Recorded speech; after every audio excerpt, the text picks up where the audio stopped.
आज हम खुलासा करेंगे बागेश्वर धाम का सच्चाई।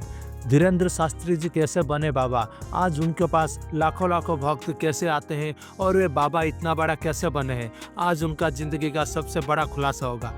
हमारे पिताजी कुछ करते नहीं थे। भूख की स्थिति में दादा गुरुजी का फक्कड़पन था, वो परिवार से नाता तोड़ा मतलब तोड़ा। बाबा जी का कहना है कि वो बहुत बड़ा गरीब थे और उनके पास कोई भी सहायता करना नहीं था। उनका घर भी बहुत छोटा था, जहाँ पे वो भी एक घर पे रह नहीं पाते थे।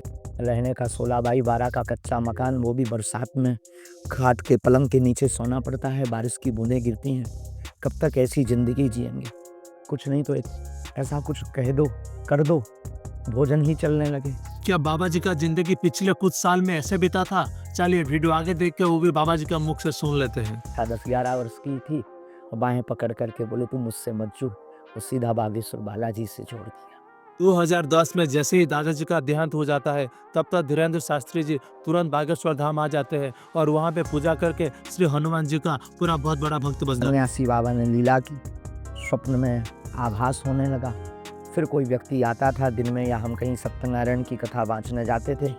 उसी दिन से बाबा जी ने श्री जी हनुमान की कृपा से सत्यनारायण पूजा का अनुष्ठान किए थे।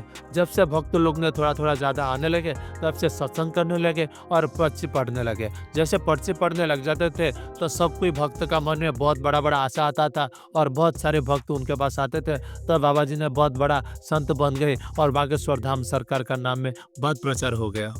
का परिष्कृतकरण हुआ, शुद्धिकरण हुआ, धीरे धीरे जागृति हुई, फिर अज्ञातवास की साधना की, और वो यात्रा और ये यात्रा ऐसे प्रारंभ हो गई।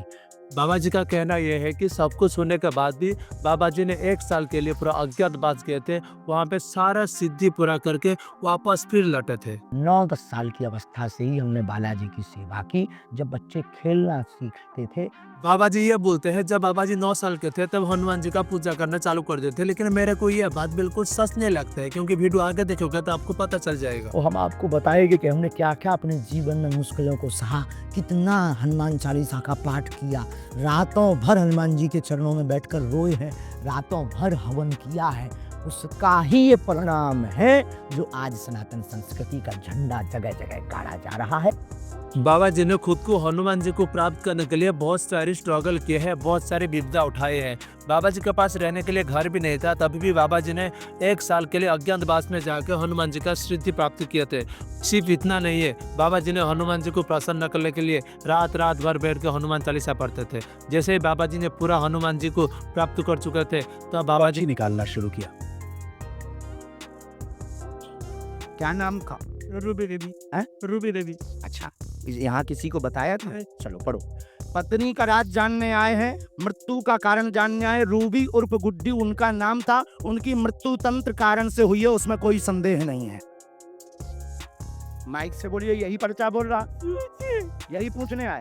शरीर नीला पड़ गया था इनका, तब से बाबा जी के पास बहुत सारे श्रद्धालु आने लग गए। नीला पड़ गया था।